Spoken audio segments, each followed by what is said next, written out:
Hi friends. Just come back from a walk and it got me thinking about things, and I have a lot of feelings and thoughts about things, and I thought maybe I should share these on my social feeds, as maybe it will help someone, maybe. Yeah, so here we go. It's really hard for me to be on camera because I've never been that comfortable with camera.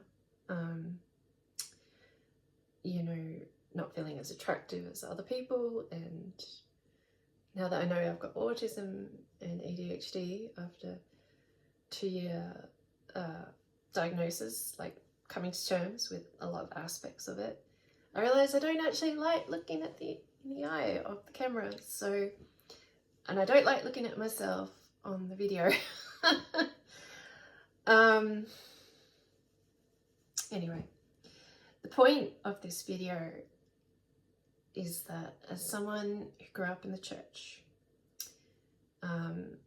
learning a lot about myself and my autism, which explains a lot of the reasons I have had. There are a lot of reasons why I didn't fit in church, why I didn't fit at school, and why I didn't fit. And I'm glad now that I don't fit, knowing now what I do know about things. You know, growing up, I was told not to trust my feelings, put my faith in God, trust God. Feelings are not facts was another one. And, you know, I'm realizing a lot of that was wrong. People who said that weren't necessarily trying to deceive me or say the wrong thing or, you know, be mean to me or anything. They actually thought they were being kind and helping me, but it didn't help me. I really needed help, and the help that I was given was not the help I needed. And I'm getting the help that I need now at the age of 46. And it's been a long, tough road.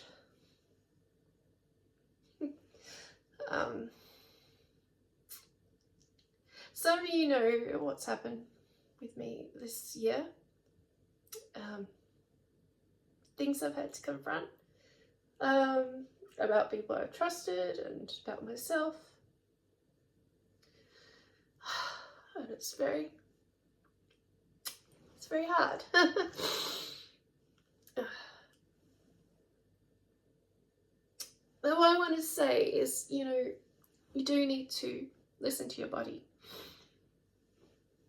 You know, if you feel like something's not right in your body, listen to what it's trying to tell you. For a long time, I was told to get out of my comfort zone. You know, that I need to push myself and get out there and do things, even if it made me feel uncomfortable. And I did. I pushed myself and I pushed myself and I pushed myself, and I was very uncomfortable. I trusted people who were not, in the end, trustworthy. People who acted, I mean, it's not just the church either, it's not just Christianity, but it's just people in general in life. And the church has done a lot of good things for me in my life. Christianity helped provide a comfort blanket, if you like, you know, a place to be and, you know, to socialize and belong. And maybe I got more socialization than other people with my neurodiversity type, which is good. But at the same time, I did not fit. And I was a late bloomer. Anyway, yeah, I've been realizing that I am very perceptive, more perceptive than I thought I was. And there were a lot of things growing up, you know, even up until a couple of years ago, that, you know, I was taught to mistrust my body, and mistrust myself, mistrust what I thought or felt. And that, I guess, resulted in me being diagnosed with depression when I was 18. Starting medication back then, and then in my 30s, getting anti-anxiety medication as well. Things have not gotten better. I mean, they kind of are now, because I know what I need and I'm getting the help I need. But things are not being addressed, and things are still not being addressed, and I see that happening around the world, in my family, with my friends, and it sucks. And I often feel very lonely as a result, because I've had to put boundaries in place to protect myself, boundaries that I hadn't put in place or knew how to put in place as a child or as a teenager or as an adult. Now I'm learning about what is mine and what is theirs, you know, what emotions are mine, what emotions are other people's, and what thoughts are people's, and, you know, and just being like, I can have my own thoughts and feelings about things, and that's okay. I've never been comfortable with trying to put my opinions or thoughts on other people, but I've always tried to do what people recommended I do, which is be honest, be myself. You know, but every time I was being honest or myself, I would get rejected, or I'd get told I was rude or selfish, or self-centered, or arrogant, or just wrong. And that hurt a lot. It really put me down a lot. People I loved and cared about telling me that I was arrogant and selfish, you know, just was like so hurtful. Especially when I was trying to do the opposite, when I was trying to be myself, and I really cared about the people I was talking to and interacting with, but, you know, they just kept telling me that I was not a good person, and I was trying to be a good person, and I still am trying to be a good person. It's hard to create when you're sad. So I've been burnt out for a while, and it's hard. It's hard to create, it's hard to cook dinner, it's hard to go out, it's hard to keep a job, it's hard to sleep when you're not feeling great. I don't mean to tear up, but it's just a lot of pain that I feel for that past version of myself that who was hurt a lot by people that thought they were being kind. And I still see that happening with some people in my life. And I love them still, and I care about them still, no matter what they may say or do that may not be great or good. Anyway.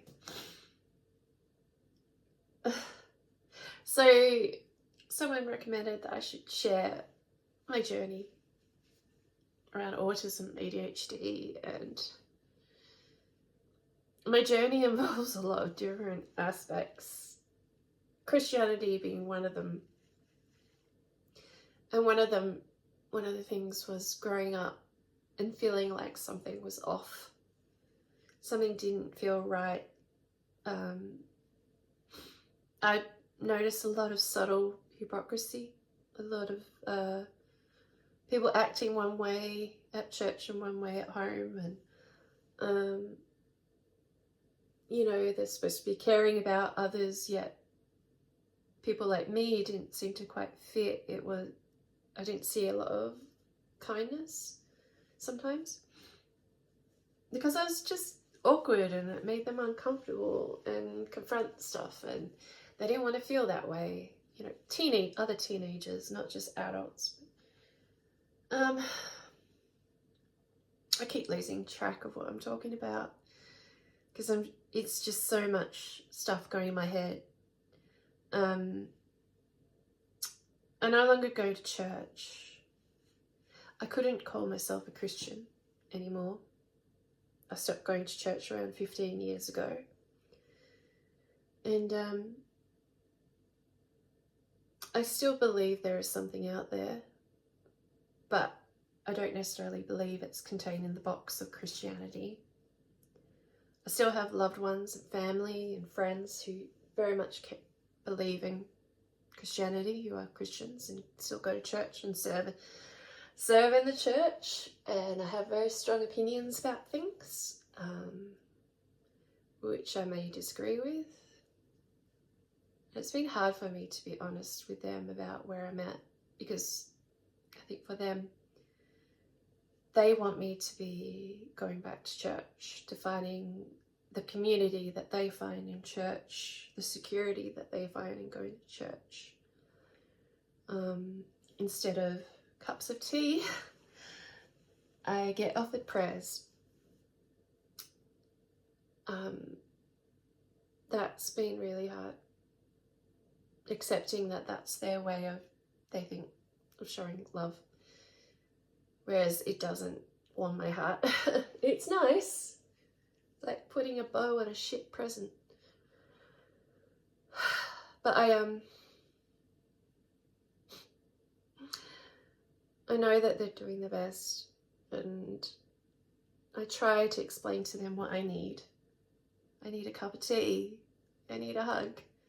I just need someone to sit with me while we both go on our phones or read a book. You know, I don't need you to rescue me out of my situation. I don't need you to fix everything. I just need you to sit with me and be with me like Christ would have done.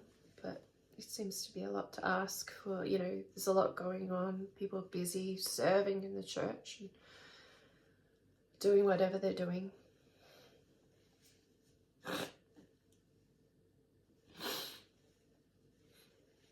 I'm not going to be angry at them for that or blame them. I mean, it upsets me. It has upset me. And I think if the church wants to continue as, I don't know, the way it should be, I think there needs to be a lot of change. It needs to happen for the good of the world. Because the way it's going doesn't seem to be that good. And I'm glad I got out of the church when I did.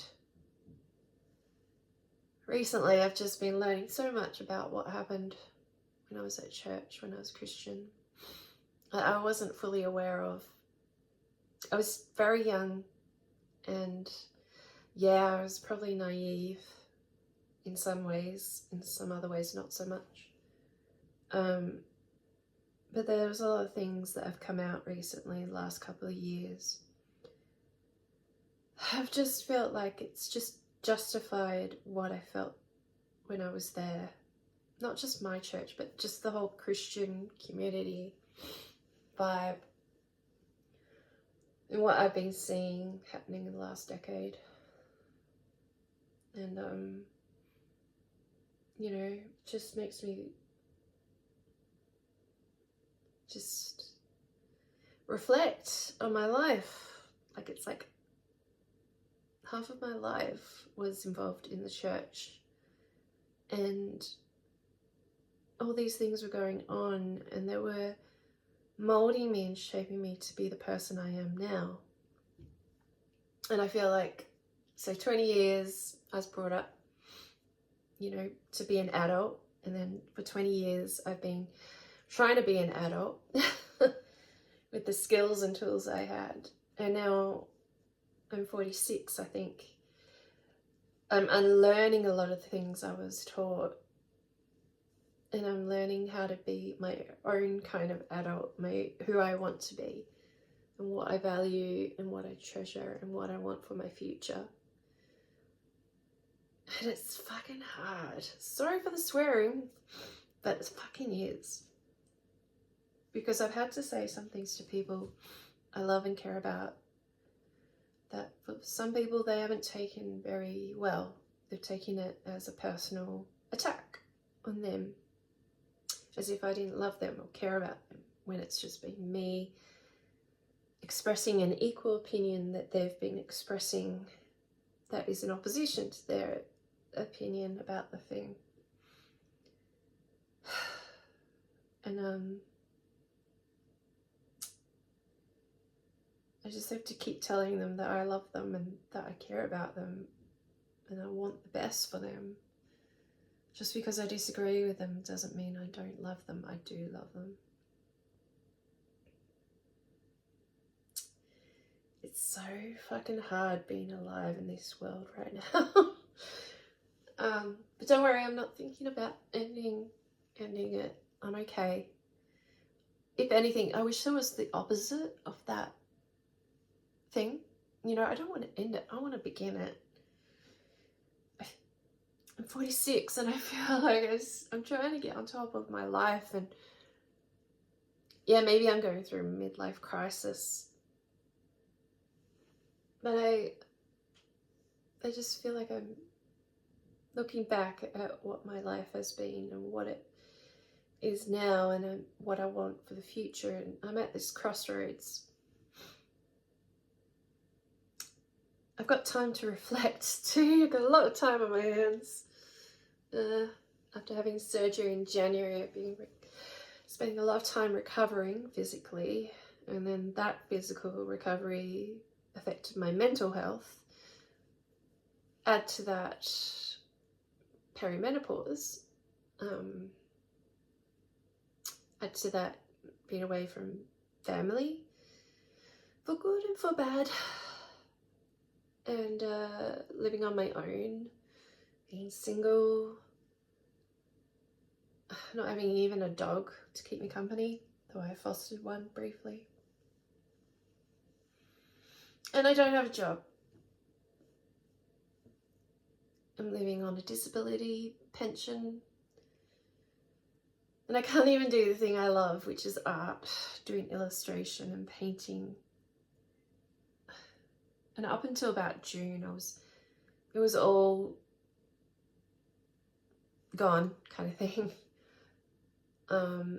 Since then, I've met some good people in my life someone in particular, who's encouraged me to keep going with the art no matter what the feeling, even if it's a small bit of art or just thinking about it or just researching it or whatever, you know, just doing a little bit each time. Me getting a studio, which I was doing before I started talking to them. And that I've slowly been getting back on top of my art, doing a little bit here and there, and I'm probably doing my best work now than I've ever done before, and that's good. Of course. And I want to do even more and even better. I'm not quite ready to do more yet, but I have goals to do big art paintings, big pieces, involving models and things. But my energy fluctuates day by day, even hour by hour sometimes. So much burnout. I'm trying to be gentle with myself. Listen to my body. Listen to how I'm feeling. Actually feel my feelings. Not try to fight them. Not try to ignore them. Though some days I will just take time off. Play video games. Go out with friends and have a few drinks. Whatever it takes. Sleep. Maybe just nap all day.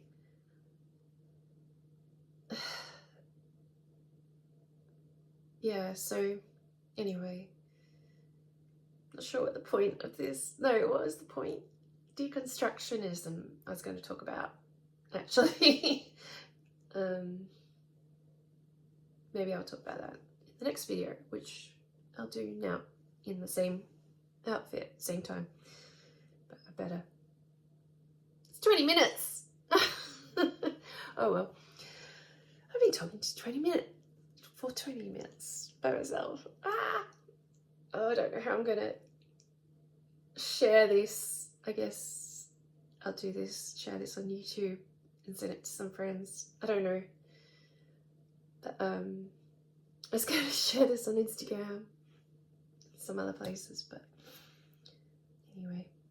Okay, stay tuned for part 2, where I hopefully will make more sense.